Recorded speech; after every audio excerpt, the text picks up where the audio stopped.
Alright, we have a new Lara Croft for our Tomb Raider franchise, and her call phrase is AH!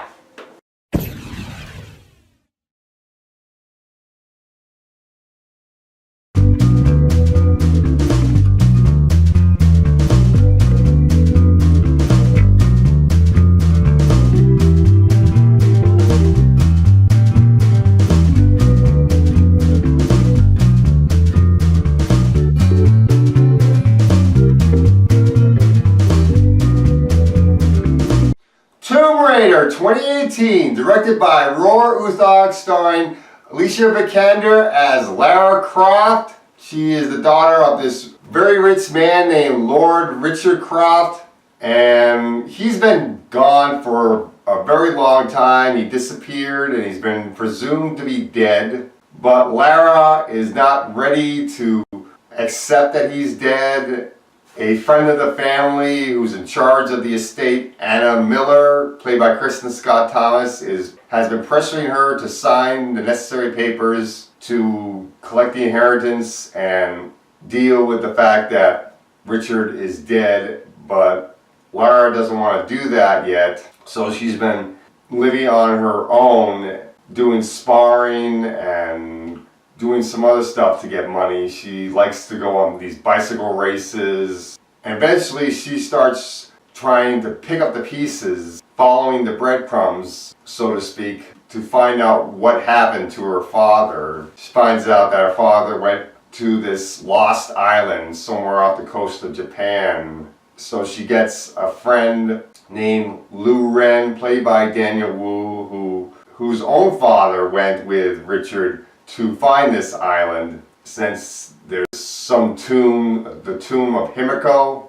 that Richard was looking for there, and they both disappeared in this island. So both Lou and Lara are off to find out what happened to their fathers. When they get to the island, we meet up with the villain, Matthias Vogel, played by Walt Goggins, and that's pretty much our movie. The only other cast member in this film is the pawn shop dealer, played by Nick Frost, who's not really in the movie that much. So let's talk about this film.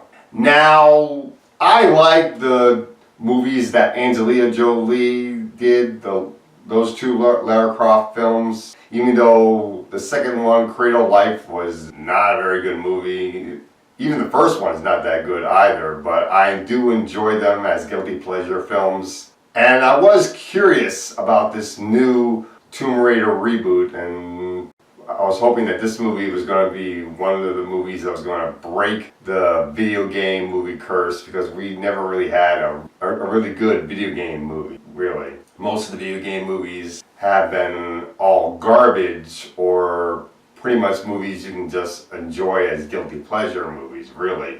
We've never really had a movie that can be considered to be great from the video game movie franchise, really. Unfortunately, with this new movie, it's really not going to change. This one is really not that memorable at all. Let's talk about the good things and bad things. First off, Alicia Vikander is the perfect choice to play Lara Croft with this new reboot. She looks the part. She really got in shape for the role. I saw a lot of the videos where she's been working out for this particular role, and you can really tell in the movie that she got in the shape for this role. I think she did most of her own stunts in the movie. The action scenes are pretty good. I like the scenes where she's using the bow and arrow, which is awesome.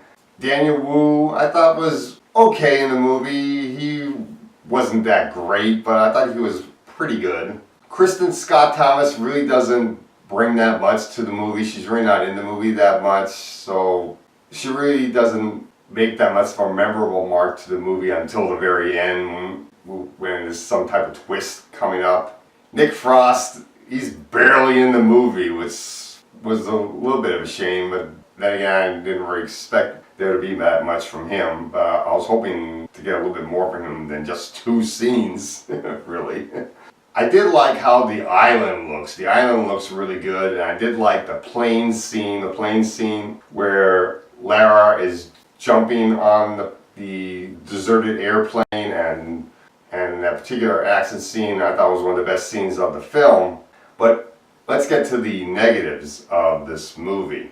One of the main negatives is that we got a lot of shaky cam in the film, which is really distracting. And another problem is Walt Goggins playing the villain. His character is really not all that great of a villain, really. I don't really expect a Tomb Raider villain to be an awesome villain, really, but this particular villain is not that memorable at all. Much of this movie rips off from Indiana Jones films, particularly The Last Crusade, and it rips off a little bit from Goonies, one of the scenes where the floor is disappearing. That scene is ripped off right out of the Goonies. And really, this movie's not that good. The first 30 minutes of this film is pretty boring. And this is the part where they're introducing Lara's character. Really the only part of the first 30 minutes that I found interesting was the sparring part. Really, the bicycle race was stupid. And then the point where she gets mugged while she's trying to get to the boat to find Daniel Wu's character, Lu Rin, that part was kind of stupid. So really, that was a very dumb part of the movie.